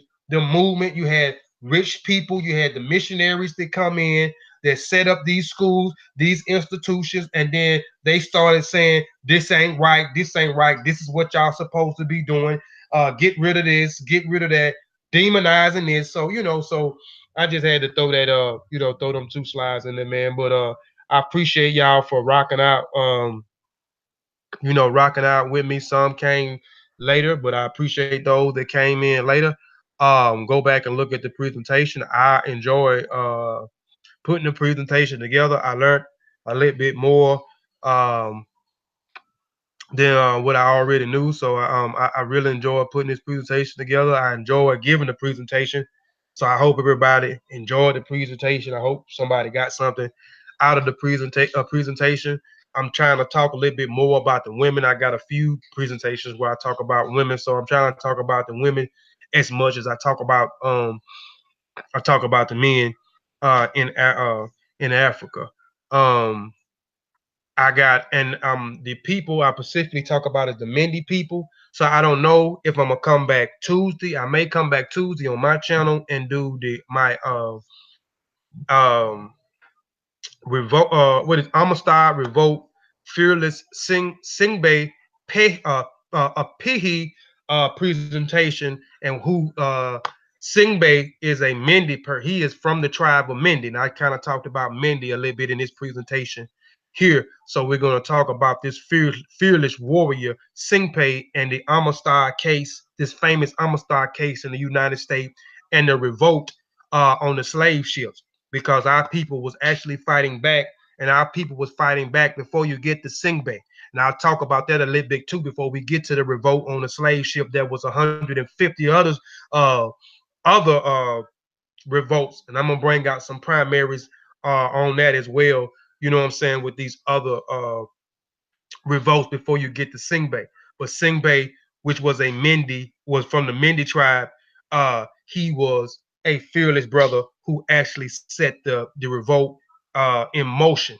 And through this slave revolt on the Amistad, Allah Amistad, which means friendship, this slave ship, it set in motion these events, or these current events, from them being in the Atlantic Ocean going to Cuba, a Puerto Rico principal going there, setting motion events that happen in America as well as in Sierra Leone. And I got to go back and finish it because I don't want to start. I can actually do it tomorrow, but I want to put the events in, because the information I'm coming across, they're not showing the events that took place in America that started certain institutions without, and which I'm excited to talk about, and set off a chain of events in Sierra Leone as well, by this certain slave revolt on the slave ship, the Amistad, with the Mende people, with a few other people. So I'm trying to bring out as much primaries as I can, newspaper clippings, stuff from Yale institution, because the people from Yale, well, it's just a whole bunch of stuff. So I'm excited about that presentation too. So I may come back Tuesday and do that one on my channel. If I don't come back, it'll be this weekend that I do that presentation. It's called the Amistad Revolt, the Fearless Singpe Pehe presentation. But again, appreciate y'all for rocking out with me, man. Please go subscribe to the Seshu Ma'ani Metanetter, which is a group that I'm a part of. So please go subscribe to that YouTube channel. Go check out our website, is the Seshu Ma'ani Metanetter. Also check out Saber University. It's an institution that my Saber is created, that those that may want to teach can teach on the platform and also get paid from it as well. You can offer a certain type of fee. Those that may be familiar with Corsica, if you can familiar with Corsica, then it's a Saber University is in that same format as Corsica is. Also, go subscribe to my channel, Kofi Paisai TV. You know, go subscribe. You know, I always say go subscribe to my channel, but if you subscribe, you subscribe. If you don't, you don't. That's where I'm at with it now. You know, go subscribe. I'm gonna keep putting out information regardless if you know you subscribe or not. But please subscribe. Please support me because these presentations are you know, it takes a lot of time, you know, and my brother Sin Sean can vouch for that. Also go subscribe to the Monster Warrior channel, which is the channel that we're on right now that I'm presenting on. So please go subscribe to the Monster Warrior channel, which I am a member of the Monster Warrior clan as well. So please subscribe to all three channels. Go support the channel. You know what I'm saying? Go back and check out my presentations. Go back and check out brother Sin Sean presentations on here. Go check out Brother Ben's presentation. Go check out the class of Shabazz presentations on here. Just please support us. And on that note, I want to say Shemim Hotep.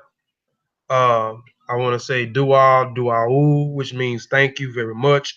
I want to say Modupe or Dupe Pupu, which means thank you or many thanks.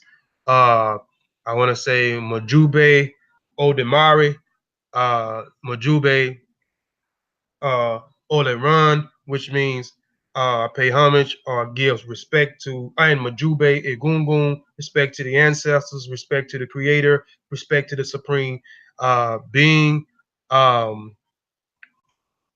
And Alafia Ibe, which means peace, family. Thank y'all. So Madupe and Moriri, which means appreciate or appreciation. So Moriri, Moriri. And see y'all next time. I'm out of here. Hold on, before I go, Sean, do you have any last words before I get out of here, man? Or if you have something to say, you know, go ahead. No, I don't, man. Good job. Appreciate the info. Well, we out of here.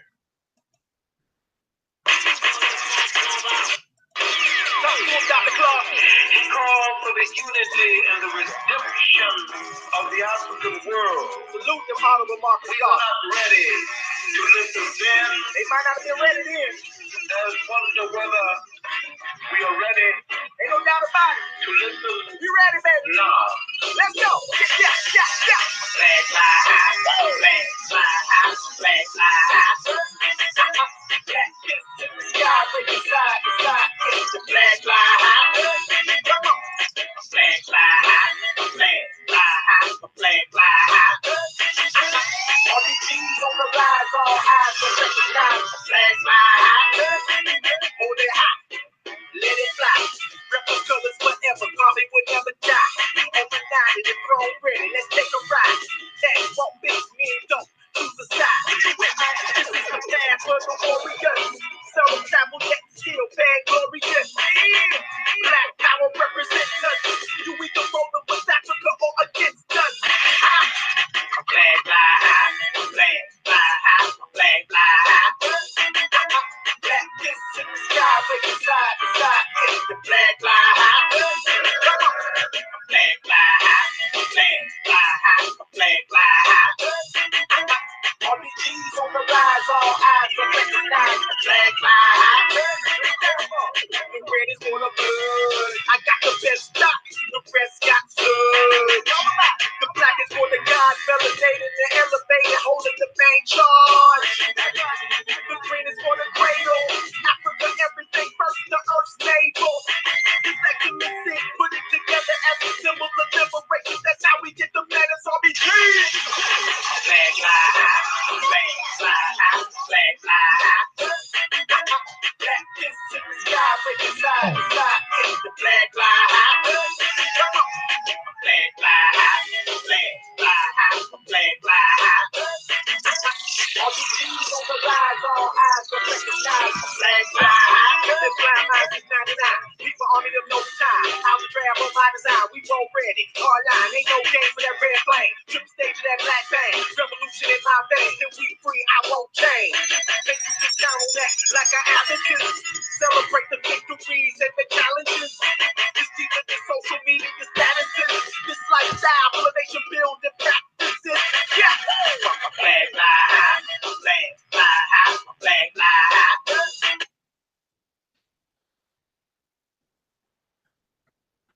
I'm out of here, fam.